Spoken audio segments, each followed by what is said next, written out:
medium of learning and teaching must be in a mother tongue or English. It is a big issue in a current society.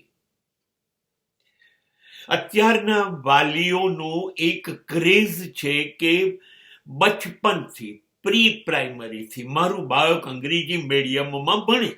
Hi, hello, thank you, excuse me, થોડીક rhymes, આ બધું પ્રાઇમરીથી. Daddy mummy કે, bye કે, welcome sir કે, આ એક અત્યારની માનસિક વિચારસરણી દરેક વાલીની છે. હું જ્યારે ભણતું ત્યારે અમદાવાદમાં 2 જ અંગ્રેજી માધ્યમની સ્કૂલ હતી, સેન્ટ ઝેવિયર્સ અને માઉન્ટ કાર્મેલ. એ સિવાયની 99% સ્કૂલો ગુજરાતી મીડિયમ હતી. આજે બિલકુલ ચિત્ર ઊંધું થઈ ગયું છે.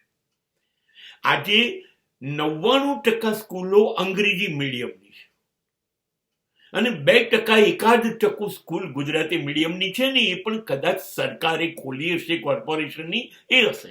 અને હવે તો સરકાર પણ ટ્રેન્ડમાં જોડાવા માટે અંગ્રેજી મીડિયમની સ્કૂલ ખોલી રહી છે. અંગ્રેજી સામે કોઈ વાંધો નથી, એ હોવું જોઈએ અને એ આધુનિકતા છે. કારણ કે મેડિકલ સાયન્સ, સ્પેસ છે, ટેકનોલોજી છે, કોમ્પ્યુટર છે, આ બધાનું વિશ્વ કક્ષાનું જેટલી માહિતી, ઇન્ફોર્મેશન મળશે એ બધી અંગ્રેજીમાં છે. માટે અંગ્રેજી નહીં આવડે તો આપણે આ બધા ક્ષેત્રમાં પછાત રહીશું, કેમ કે એ સાહિત્ય આપણા સુધી પહોંચશે કેવી રીતે. માટે એ દલીલ સાચી છે, એમાં કોઈ શંકા નથી. પણ સવાલ એ છે કે આ બધું જ્ઞાન મેળવવા માટે તમને અંગ્રેજી આવડવું જોઈએ, શીખો છો.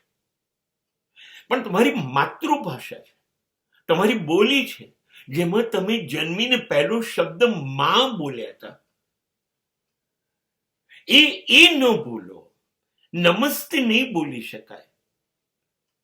મમ્મી અને ડેડી બોલાશે પણ બા અને બાપુજીનું ભૂલી જાવ ત્યાં પ્રશ્ન છે. ગોડ બોલો એનો પ્રશ્ન નથી, પણ માથું હે ઈશ્વર બોલતાની સાથે નમી જાય.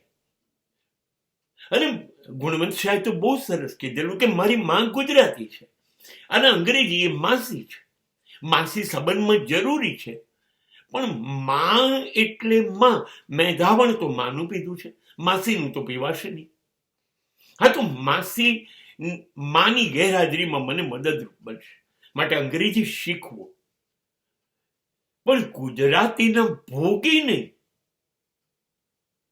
કારણ કે હું અત્યારે જોઈ રહ્યો છું કે જે નવી પેઢી જે છેલ્લી બની રહી છે એને ગુજરાતીનો સંપર્ક અને સંસર્ગ સાવ તૂટી ગયો. તો ભારત જેને તમે કહો છો એ સમાપ્ત થઈ જશે, હાય અને હેલોમાં જતું રહેશે. તો યા કુંદેન્દ તુષાર હાર ધવલા કોણ ગાશે?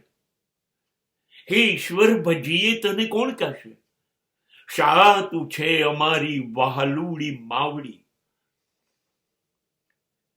આ કોણ કહેશે?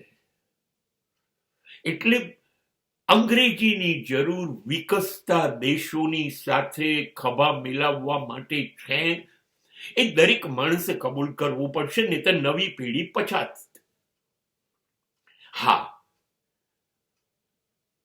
પણ ટાઈ બાંધીને આવેલો છોકરો બૂટ મોજા કરતા કરતા એમ બોલશે, માં તું જલ્દી કર ને, મને તારી દાળની સુગંધ આવે છે, મને ખાવું છે માં.